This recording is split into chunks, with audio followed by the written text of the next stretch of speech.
What's up, guys, and welcome back to another episode of Dream a Little, the podcast that's all about helping you feel confident about your ABDL side so that you can share it with your significant other.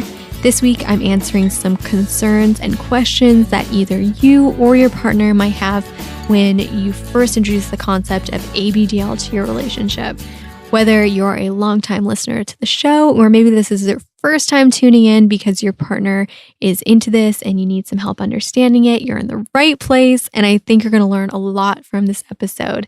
In today's episode, I'm going to cover topics that are all real concerns from a listener's girlfriend after he opened up about ABDL.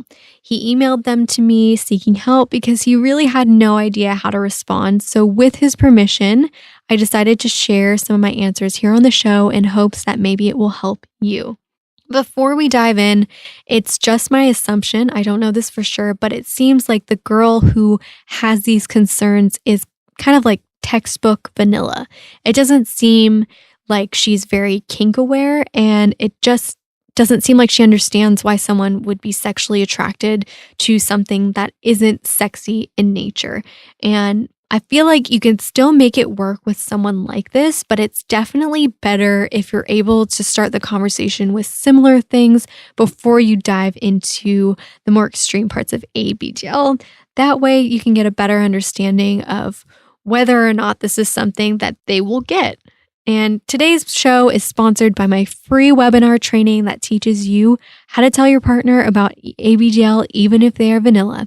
If you haven't told your partner about ABDL because you're afraid they just won't understand and you don't want to get rejected, don't miss out on this free webinar. You can reserve your seat at thelittlelounge.com/free class. All right, I won't make you wait any longer. Let's dive into these questions. So first up, she asks, how do you find any of this world aesthetically attractive? It's so garish and plasticky and bright, even verging on medical. So what is sexy about that? And I feel like this is a common concern that most partners might have, even if they don't verbalize it. Like I mentioned earlier, it doesn't seem like this girl is very kink aware. Otherwise, she would probably know that medical fetishes are quite common and they're kind of a big deal.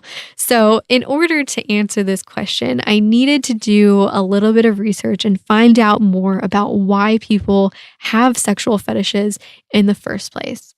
According to Freud, sexual fetishes were perversions caused by childhood traumas, but modern research has turned away from that perspective. Psychologists believe that diversity in attraction helps promote sexual stimulation and helps keep people reproducing. So, the reason why anyone finds anything aesthetically pleasing or sexy is really a matter of taste and preference, and it also largely depends on the culture in which you were raised and born into. Not everyone in the world are attracted to the same typical type of beauty, and I think that's what makes the world so amazing. In all cultures, all over the world, you will find different definitions of beauty and definitions of sexiness. And it's one of the things that I find absolutely fascinating about traveling. If you know me, you know that me and my fiance TK love to travel. We love to experience different cultures. And one of the things that I found interesting through my research was that in Japan, crooked teeth are the most aesthetically pleasing look. In fact, some women will wear and they'll buy fake crooked dentures if they feel like their teeth are too straight. In Ethiopia, body scars are considered extremely sexy. Women from a young age will intentionally give themselves scars on their torso and on their chest in complicated design patterns, and they do this to sexually attract a mate or a husband.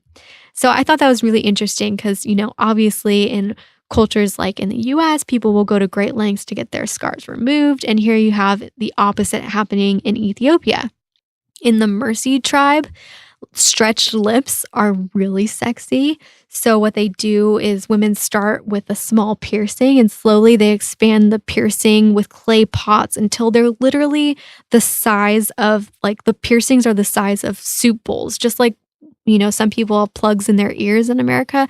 It's basically like your lip has a giant plug in it. And to some people, these massively stretched out lips are really not considered sexy by any means, but in that culture, it is a very sexy look.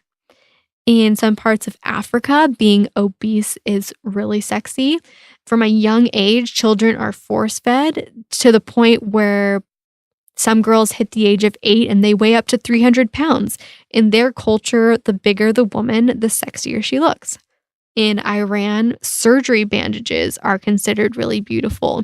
So even if a woman has not had a nose job, she will sometimes wear the bandage proudly on her nose to make it look like she has had the surgery performed, and that's considered sexy. So my point here is that beauty and sexuality doesn't have to fit into this little box that society tells us it has to. While some people will look at someone in a diaper and not find that it's aesthetically pleasing at all. To some ABDLs, they find it very cute, adorable, humiliating, and sometimes even sexy.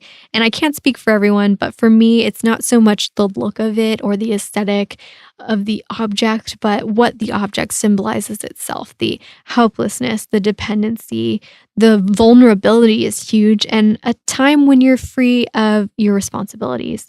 So there are also physical feelings that come from wearing as well. It's basically, a thick piece of underwear that can feel really nice against your skin and really comforting. Let's take a step back and let's move on to the next question. The second question from this listener's girlfriend is, how do you legitimize the sexualization of infancy when infancy is such a pure, innocent, by definition, completely sexless thing? Even if it's not about kids themselves, how do you justify connecting childhood and sex in any way? And this, my friends, is one of the reasons why most people do not open up in the first place. This question right here, it scares a lot of people because people are quick to jump to assumptions about certain things. So, first of all, it's important to make this distinction that it's not always a sexual thing for everyone in the community. For some, it legitimately is a non-sexual, purely innocent, completely sexless thing, and they use it as a way to relax and unwind. But for some people like myself, it can be very sexual, it can be very erotic. So let's be clear. ABDLs do not support connecting childhood and sex. Children and childhood should be pure and innocent. We totally believe that. And here's the thing. It's impossible for ABDLs to become children. Not that we would want to anyway. What ABDLs do is we try our best to relive and recreate the sensations that we had in childhood in ourselves as adults, kind of like nurturing our inner child as a way to relax and unwind at the end of the day. It's kind of difficult to explain how you can be attracted to a completely non-sexual object or body part or idea, but it actually is a completely normal part of human sexuality. I've read about people being sexually attracted to buildings, bridges, noses, shoes, feet, balloons. I mean, just name any inanimate, sexless object, and I guarantee there's someone who has sexualized it. There's really no rhyme or reason for why people sexualize these things, but I guess my question for you is, does it really matter as long as you're not hurting anyone? One of the most common fetishes for women is actually the rape fantasy, but it's rarely talked about. So how do we justify connecting rape and sexual pleasure? And I guess I would just say it's because it's a fantasy. It's a rape fantasy. The women fantasizing about being raped would never actually want to be raped, nor do they believe it's sexy when someone else gets raped. Just as those who role play with ABDL would never want to become an actual baby or hurt a baby. So it's just a fantasy that we would like to experience with someone we deeply trust in a controlled, consensual, private environment with the right person for us. So that was a little sneak peek into some of the common concerns people who are new to ABDL might have. I hope you found this episode helpful, whether you're dating an ABDL or you are one yourself. If you have a question or concern you'd like answered here on the show, please feel free to fill out the contact form on my website. You can find it at thelittlelounge.com/114. And I will link to that in the show notes so you can just send me your questions and ask away. I'll see you there.